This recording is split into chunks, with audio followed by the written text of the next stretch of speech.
నా బాధకు కారణం వీళ్ళ మాటలు కానే కాదు. మరేంటి వసు?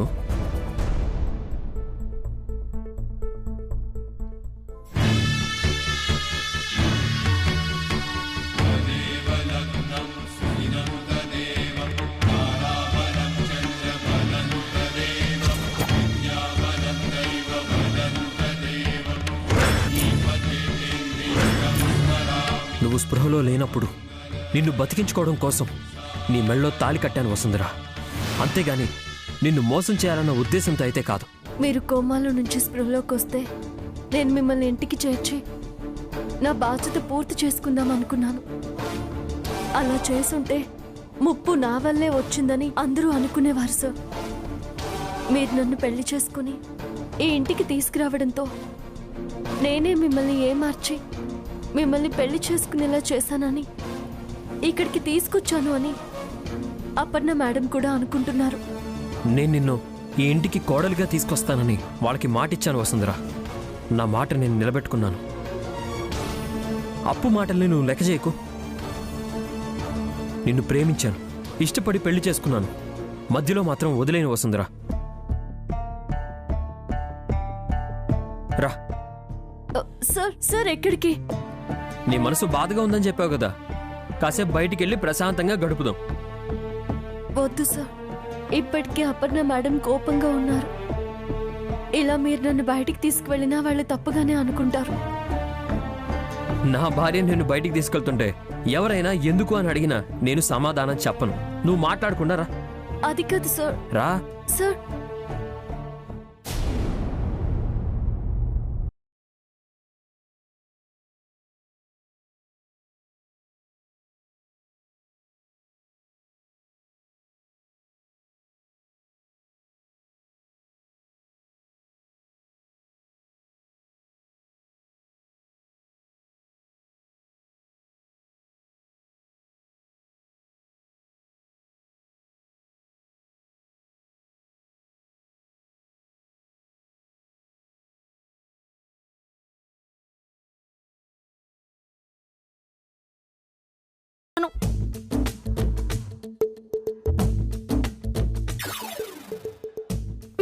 పూటకో డ్రెస్సు, పూటకో ప్లేసు, ఎన్నెన్ని కలలు కన్నాను, అంతా పోయింది. అంతా పోయింది.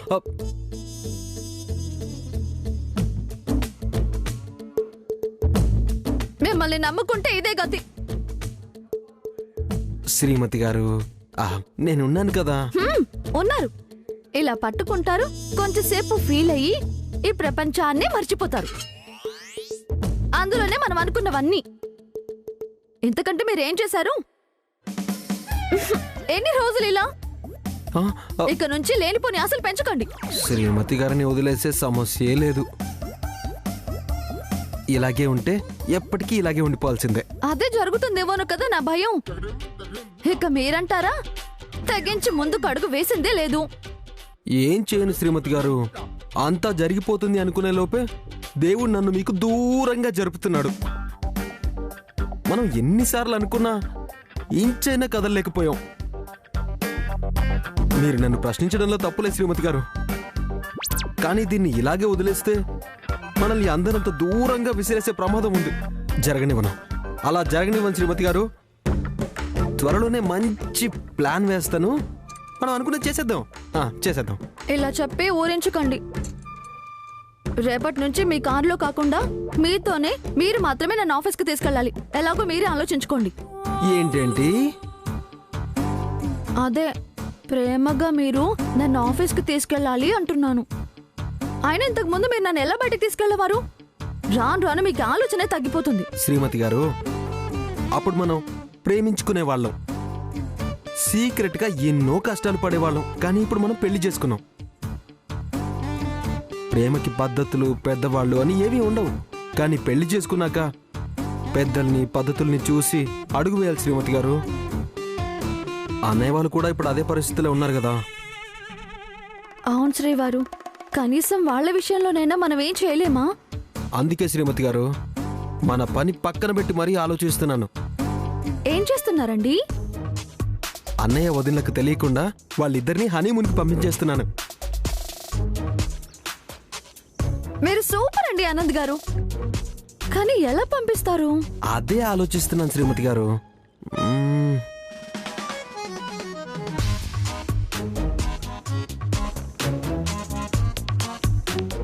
ఈ గొప్ప శుభకార్యానికి మీ ముద్దుతో ఆశీర్వదించండి శ్రీమతి గారు.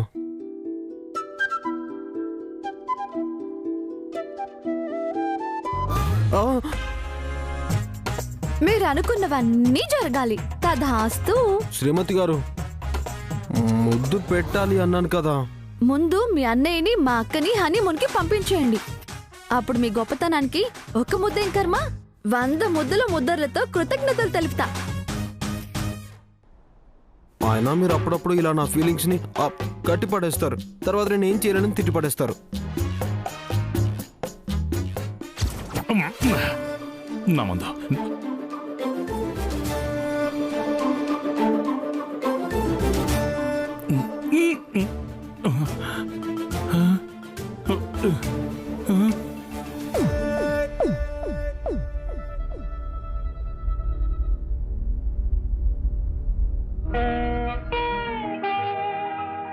అంతా ఖాళీ అయ్యేనా? నా బతుకంతా ఖాళీ అయ్యేనా? కాస్తైనా మిగులుంటే బాగుండేదే. సంతోషం నా జీవితానా. నా బాధకు లేదా ఓ సుక్క, ఆ చక్కనైన అమ్మాయితో పాటు పోయింది నా ఆనందం ఎంచక్క. ఓ సొక్కో వెళ్ళిపోయావా నా సొక్క. నీ అమ్మ జీవితం. ఓ సొక్క.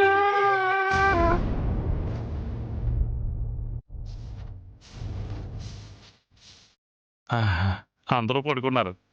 ఇక్కడే ఎక్కడో నా సొక్కు ఉంటుంది, ఎతికి పట్టుకుని ఎంజాయ్ చెయ్యాలి.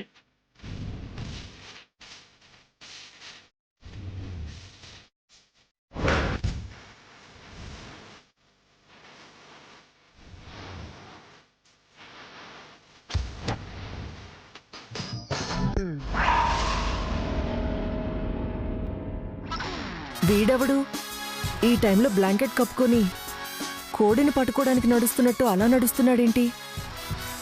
ఇంతకీ కోడి కోసమా లేడీ?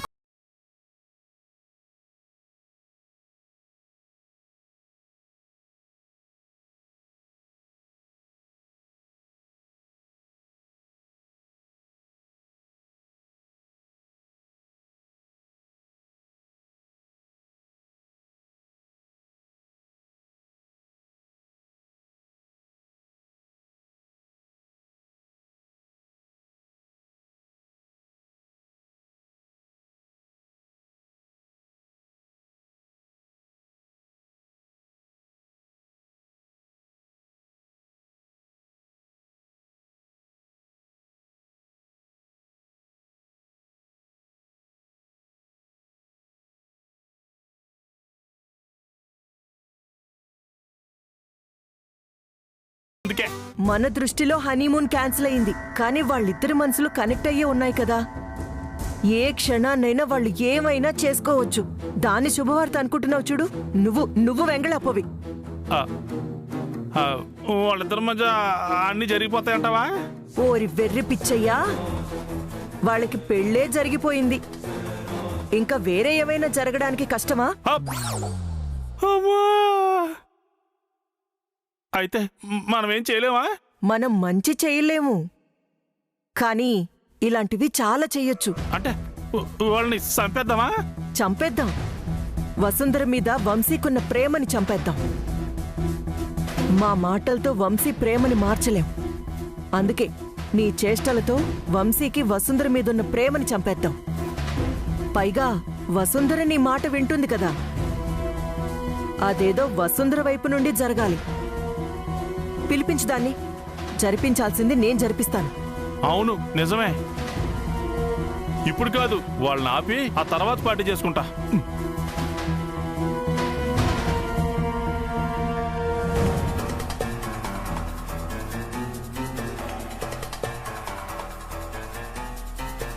రింగ్ అవుతుంది.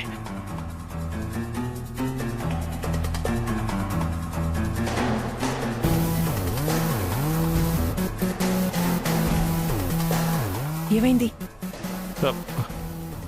ఇదేంటిది? కొంపతీసి ఇద్దరు పక్క పక్కన ఉన్నారా హరేంద్ర గారు?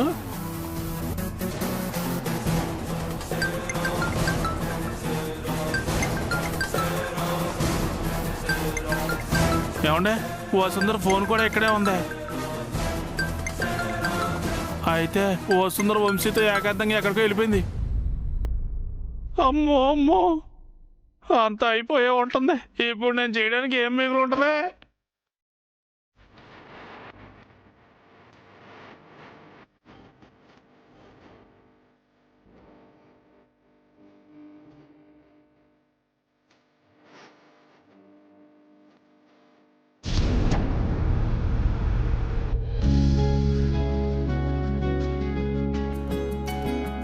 వంశీ సార్, ఇంత అర్ధరాత్రి వేళ ఎవరికి చెప్పకుండా మనం ఎక్కడికి వెళ్తున్నాము? మనసుని ప్రశాంతంగా ఉంచే చోటికి, మనల్ని ప్రశ్నలతో ఇబ్బంది పెట్టని మనుషుల దగ్గరికి వెళ్తున్నాం వసుంధర. ఇంట్లో వాళ్ళకి చెప్పకుండా వెళ్ళిపోతే కంగారు పడతారు కదా సార్. వాళ్ళకి చెప్పి వెళ్ళినా ఏం జరుగుతుందో అనే భయంతో ప్రతి క్షణం కంగారు పడుతూనే ఉంటారు. మీరు నన్ను వెంట పెట్టుకుని వచ్చి మంచి పని చేశారు వంశీ సార్. మీరు ఒక్కరే ఎక్కడికో వెళ్ళిపోయారని తెలిసినా నేను భరించేదాన్ని కాదు. మనం ప్రేమించుకున్నాం వసుంధర. నేను ఇలా మారడానికి కారణం నువ్వే వసు. నాలో వచ్చిన మార్పు నీకు కూడా కనిపించాలి కదా. మీరు ఎంతగా మారారో మీ మాటల్లోనే కనిపిస్తుంది సార్. మీరెప్పుడు క్షేమంగా ఉండాలి.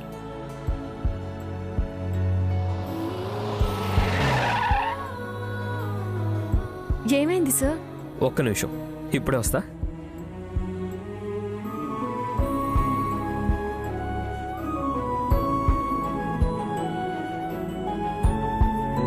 మీ సంతోషం కోసం నేను ఎక్కడికైనా రావడానికి సిద్ధమే సార్. మీరెప్పుడు ఇంతే ప్రశాంతంగా ఉండాలి. మిమ్మల్ని చూసి సుచిత్ర మేడం కూడా సంతోషించాలి.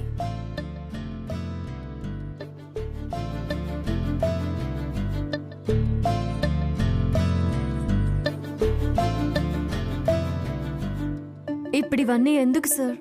నీకు ఇష్టమైన ఫ్లేవరే తీసుకొచ్చాను వసు, తీసుకో.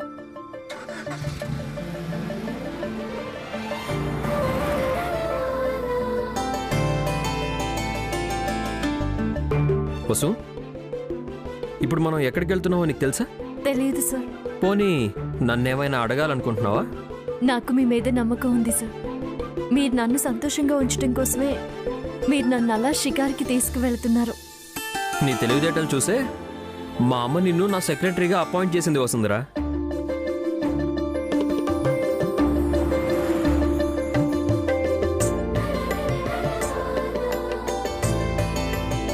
అయ్యో,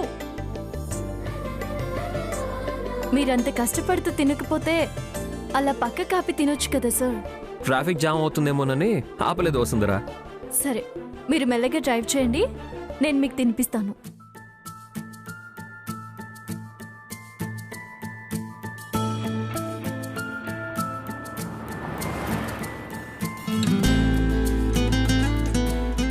మరి నువ్వు తినవా వసుంధరా?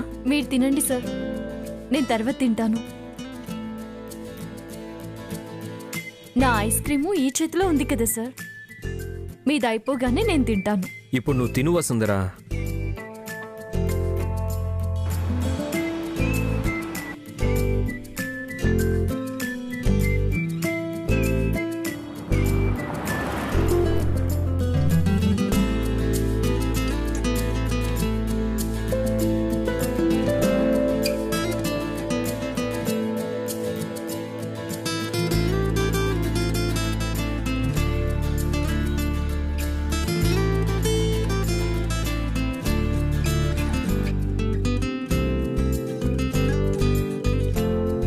విష్ యూ హ్యాపీ బర్త్డే వసుంధరా. నీ బర్త్డే నీకు తెలియకుండానే నేను సెలబ్రేట్ చేయబోతున్నాను. ఈ రోజు నుంచి ప్రతిరోజు నీ జీవితంలో ప్రత్యేకమైన రోజుగానే ఉండాలి. గుడ్ నైట్ వసుంధరా.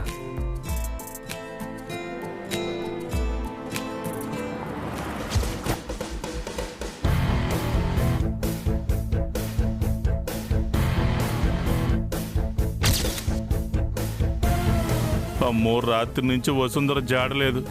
పైగా వంశీగాడు కూడా లేడు. ఇంట్లో స్వేచ్ఛ లేదేమోనని బయటికెళ్ళి సంతోషంగా గడుపుతున్నారా ఏంటో. అమ్మో, అలా జరగకూడదు, అలా జరగకూడదు. పెదమా పెదమా పెదమా పెదమా పెదమా పెదమా.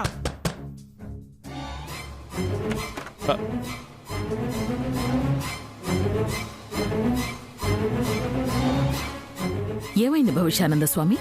ఏమవడం ఏంటమ్మా, ఇంకాసేపు ఇలాగే ఉంటే నేను ఈ వేషంలోనే చచ్చిపోయేలా ఉన్నాను. రాత్రి అనగా వెళ్ళిన వంశీ వసుంధర ఇంకా రాలేదు.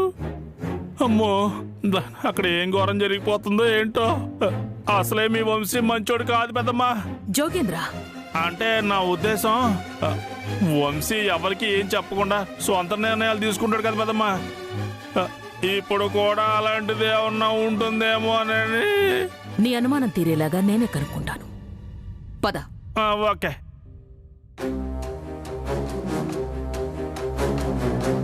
ఐరేంద్రి, ఆనంద్, అలేఖ్య,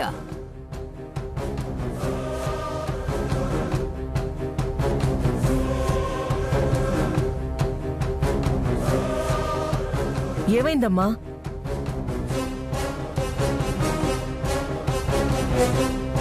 రాత్రి నుంచి వంశీ వసుంధర ఇంట్లో లేరు. వసుంధర మొబైల్ ఇక్కడే ఉన్నా వంశీకి కాల్ చేస్తుంటే లిఫ్ట్ చేయడం లేదు. నువ్వెక్కడికైనా పంపించావా సుచిత్ర? నేనెక్కడికి పంపించలేదత్తయ్య. అవునమ్మా, ఇందులో వదిన ప్రమేయం లేదు. వాళ్ళ మానసిక సంతోషం కోసం అలా బయటికి వెళ్ళొస్తామని చెప్పి వెళ్లారంట, అంతే. అన్నయ్య వసుంధర గారు సరదాగా గడపడం కోసం బయటికి వెళ్ళారా? ఎంత శుభవార్త చెప్పారు అరేంద్ర గారు. ఇన్నాళ్ళుగా మేం కోరుకుంటుంది కూడా ఇదే. అలేఖ్య, ఏమిటి పిచ్చి ఆనందం? వంశీ ఈ మధ్యనే కోమాలోంచి బయటకొచ్చి కోలుకుంటున్నాడు. ఇలా వసుంధర తన్ని రాత్రిపూట బయటికి తీసుకువెళితే తన ఆరోగ్యం ఏమైపోతుంది? అసలు వాళ్ళు ఎక్కడికి వెళ్ళినట్టు? వసుంధర గారి మొబైల్ ఇక్కడే ఉంది. అన్నయ్య మొబైల్ లిఫ్ట్ చేయట్లేదు. ఇక వాళ్ళు వచ్చే వరకు వెయిట్ చేయాల్సిందేనానమ్మా. ఓం హర హర కైలాస శంకర భవిష్యానంద పలకరా.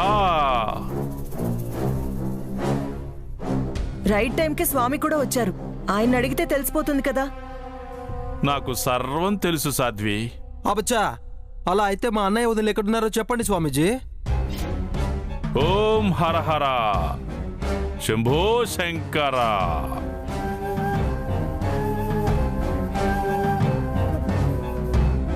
వాళ్ళు ఎక్కడున్నారో నేను చెప్పలేను నాయనా, కానీ వంశీబాబుకి ఏదో ప్రమాదం వాటిల్లుతోంది.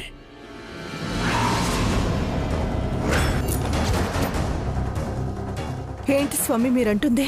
వంశీ పక్కన దరిద్రం ఒకటుంది కదా. ఏదో ఒక అపశృతి జరగబోతోందని స్వామీజీ చెప్తున్నారు. నా నోటితో నేను చెప్పలేను, కానీ అమ్మగారు చెప్పింది ముమ్మాటికి నిజమే. ఆపండి దొంగ స్వామీజీ. మా అన్నయ్య వదిలి ఎక్కడున్నారో తెలియదు, కానీ వాళ్ళకి ఏం జరగబోతుందో మీకు ముందే తెలిసిపోతుందా? చెప్పాను కదా ఆనంద్, నేను భవిష్యానంద స్వామినని. ఆనంద్, ఇప్పుడు వాదించాల్సింది స్వామీజీతో కాదు. ముందు వంశీ వసుంధరలు ఎక్కడున్నారో కనుక్కోవాలి. అసలే మన శత్రువు జోగేంద్ర రోడ్ల మీద తిరుగుతున్నాడు. వాడు వంశీకి ఏదైనా ఆపద తలపెడితే? ఆహా, అలా అయితే భవిష్యానంద స్వామిని ఏదైనా మార్గం చెప్పమనండి అత్తయ్య. వసుంధర ఫోను ఇంట్లోనే వదిలి వెళ్ళింది. వంశీ ఫోన్ రీచ్ అవట్లేదు. ఇప్పుడు వాళ్ళు ఎలా కనుక్కోవాలి? ఆనంద్ బాబు, ఇంట్లోనే వాళ్ళ తాలూకు ఏదైనా ఆధారం దొరకొచ్చు, వెళ్ళి వెతకండి. ఏంటి ఈ ఇంట్లో ఆనవాలా? ఆనంద్, స్వామీజీ చెప్పినట్టు చేయండి. వంశీ వసుంధర ఎక్కడికి వెళ్ళారో ఏంటో. వంశీ మొబైల్ కూడా రీచ్ కావట్లేదు. క్షేమంగా ఇంటికొస్తే అదే 10,000 వదినా. ఎలాగో ఆ వసుంధర దేనికి నోచుకోలేదు కదా. వంశీకి ఏ ప్రమాదం జరిగినా దానికి కారణం వసుంధరే అవుతుంది. అలాంటిదేం జరగదు నానమ్మా. ఏంటానంద్, ఎందుకు అంత ధైర్యం? అన్నయ్య వదినలు ఎక్కడికి వెళ్ళారో, ఎందుకు వెళ్ళారో ఇందులో డీటెయిల్డ్గా రాసి పెట్టారు అత్తయ్య. ఏమని రాశాడు ఆనంద్? చదువుతాను అత్తయ్య, వినండి. అమ్మా, ఈ లెటర్ మీ ముందుకొచ్చిందంటే నేను వసుంధర అక్కడ లేనట్టే.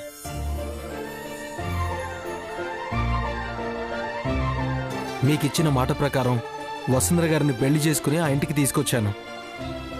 ఇన్నాళ్ళుగా వసుంధర గారిని సంతోషపెట్టలేకపోయాను. మేం సంతోషంగా ఉండడమే మీ సంతోషం అని నాకు అర్థమైంది. అందుకే వసుంధర మనసు కుదిరపడేదాకా హాలిడేకి వెళ్తున్నాం.